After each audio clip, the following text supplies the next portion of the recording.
করো আজকে হাতিয়াড়া খাসপাড়ার এই পবিত্র ভূমিতে যারা এই হরিমন্দির প্রতিষ্ঠিত করেছে আমি মনে করি তারা মহাভাগ্যবান। হরিমন্দির থাকা মানে হরিচাঁদ ঠাকুর নিজের বাধ্যগত থাকে, এটা আমার কাছে মনে হয়।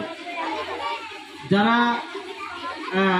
ঠাকুরকে এখানে বসিয়েছে তারা মহাভাগ্যবান।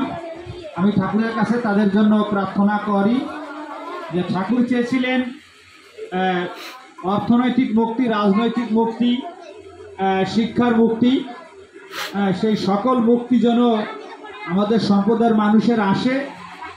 আর আমাদের অর্থনৈতিক মুক্তির সাথে সাথে আমাদের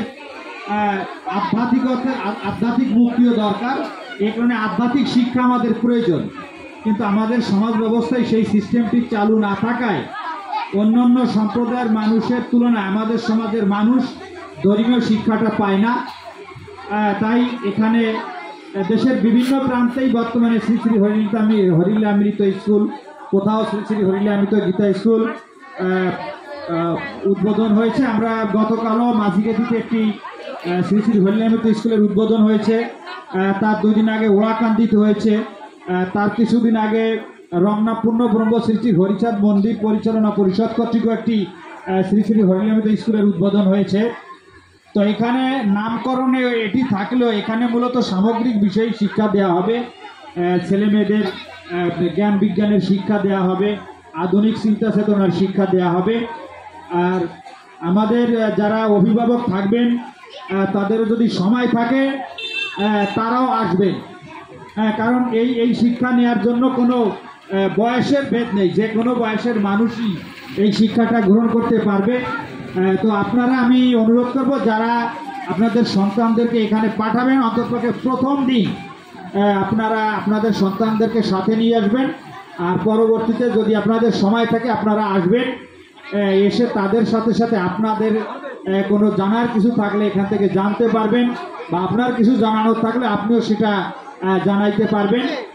আপনারা যদি আপনাদের সন্তানদেরকে এই আমাদের শ্রেণীকক্ষের যে পুস্তক সেই পুস্তকের পাশাপাশি আমরা ধর্মীয় শিক্ষাটা দিতে পারি, তাহলে তারা সৎ চরিত্রের অধিকারী হবে এবং একজন পরিপূর্ণ মানুষের সমাজ এবং দেশের কল্যাণ করতে পারবে। তাই আপনারা আপনাদের সন্তানদেরকে এখানে পাঠাবেন। তাদের অনীহা থাকলে পরে আপনারা বিভিন্নভাবে তাদেরকে বুঝিয়ে এখানে পাঠাবেন। এখানে যারা শিক্ষক হিসেবে কর্মরত থাকবে তারা তাদের সর্বস্ব ত্যাগ করে আপনাদের সন্তানদেরকে ভালো মানুষ বা যোগ্য মানুষ হিসেবে গড়ে তোলার জন্য কাজ করবে, এই প্রত্যাশা রাখি। সকলে আপনারা ভালো থাকবেন এবং এই স্কুলটি সুচারুরূপে পরিচালিত হোক, যে কোনো বাধা বিপত্তি অতিক্রম করে সামনের দিকে যাতে এর যারা কর্ণধার আছে তারা অগ্রসর হতে পারে, ঠাকুরের কাছে তাদের জন্য সেই প্রার্থনা জানিয়ে সকল ভক্তের মঙ্গল কামনা করে আমি আমার বক্তব্য শেষ করছি। জয় হরিচাঁদ, জয় গুরুচাঁদ।